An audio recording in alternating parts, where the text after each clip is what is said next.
The American V8 has left its mark on automotive history, from classic muscle cars to high-performance legends. Some redefined power, others became icons, but which ones truly stand the test of time? Here are the 10 greatest American V8s ever built. Ford Flathead. Back in 1932, Ford changed the game with this V8 engine. Now they weren't the first to build a V8. That credit goes to the French, with the Antoinette engine, used in early aircraft and speedboats. Others on both sides of the Atlantic had made V8s too, but Ford, they made it for the masses. See, after the Model T stopped selling and the Model A didn't quite take off like they hoped, Ford needed a win. Their answer? A brand new car with a V8 under the hood. That first Flathead had a 221 cubic inch displacement and pumped out 65 horsepower, huge compared to the Model T's 40, and people loved it.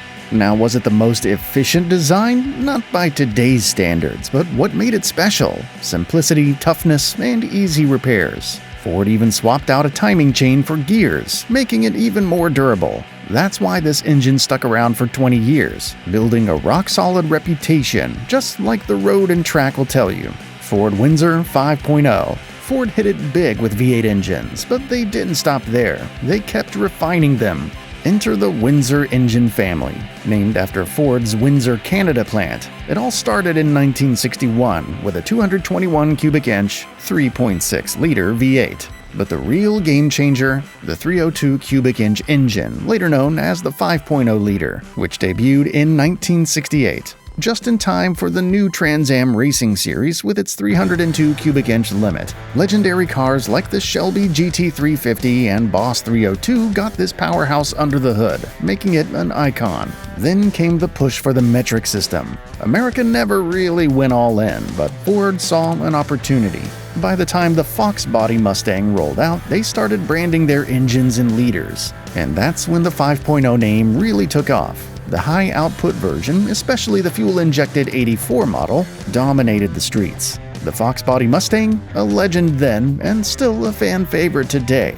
Ford's 5.0 didn't just power cars, it ignited a whole generation of gearheads. Chrysler 426 HEMI. Back in the late 60s, the horsepower wars were at their peak, and one engine stood above the rest. This one. It was a powerhouse, built with smart engineering and capable of delivering mind-blowing performance. Chrysler was well known for its hemispherical combustion chamber engines, but here's a fun fact. This design actually dates back to 1905, when a Belgian company first used it, according to Motor Trend. After World War II, Chrysler launched its legendary HEMI engines, and by 1964, they introduced the 426 cubic inch HEMI, one of the biggest engines ever. Initially built for NASCAR, it dominated so completely that in 1965, NASCAR banned it for being too powerful. Chrysler's response? They put it in street cars instead.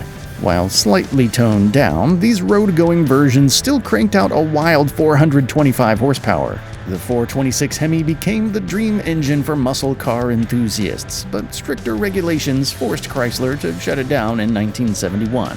Still, its legacy lives on. Whenever you hear HEMI, you know you're talking about muscle car royalty. Ford Coyote. Ford's latest Mustang engine is a beast, packed with decades of tech upgrades to push performance to the next level.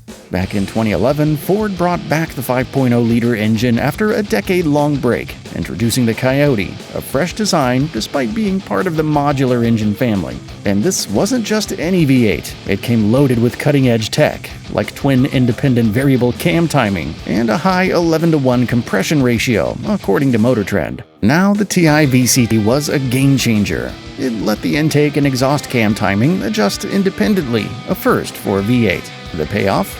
More power and better efficiency, a rare combo in the muscle car world. And the result? Coyote-powered Mustangs became some of the most powerful ever. Even in stock form, they packed a serious punch with 460 horsepower. But when tuners like Roush, Shelby, or Hennessy got their hands on them, things got crazy. Hennessy, for example, offers a package that cranks it up to a mind-blowing 800 horsepower, and they even include a warranty, just in case you shred your tires a little too hard. Chevrolet LS1. Chevy's V8 engines have a long tradition of names starting with L, followed by numbers and letters to distinguish each model. But if there's going to be one engine that truly became a legend, it's this engine. Introduced in the 1997 Corvette, the LS1 brought serious power, 345 horsepower, a number not seen since the late 60s. A year later, it found its way into Camaros and Firebirds, cementing its place in muscle car history.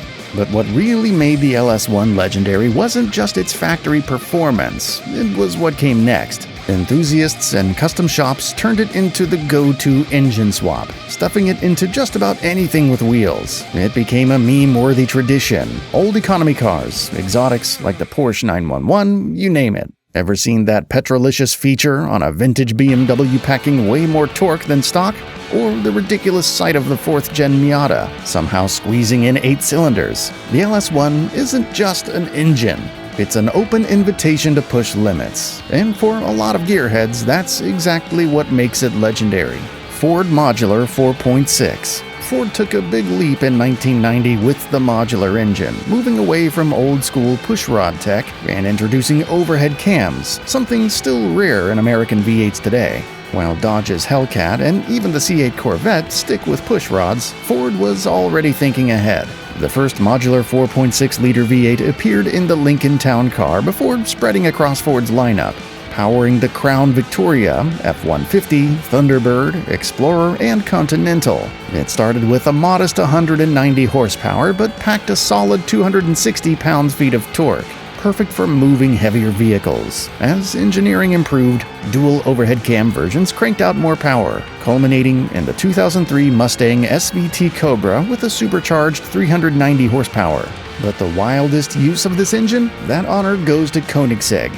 According to Motor Biscuit, the Swedish hypercar maker used heavily modified Ford V8s in its first dozen cars, pushing output to a staggering 806 horsepower. That's proof that Ford's modular engine isn't just reliable, it's got serious performance potential.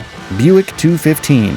If you're all about big American muscle cars, the Buick 215 might not seem too exciting. It never made it into legends like the GTO or Chevelle, and at just 3.5 liters, it was tiny compared to the big V8s of the late 60s, so why even talk about it? Well, the real story of the Buick 215 actually begins after GM stopped making it. Instead of fading into history, the entire engine, along with its rights, blueprints, and tooling, was sold to Rover in the UK, according to Petrolicious. Rover saw potential in this lightweight V8 and ran with it, refining and improving it over the years. What started as an American design went on to become one of Britain's longest-running engines, powering everything from luxury sedans to performance cars. It powered the Rover P5 and P6, then found its way into TVRs, Triumphs, and Morgans, Autocar Reports. But its most legendary use? The Land Rover.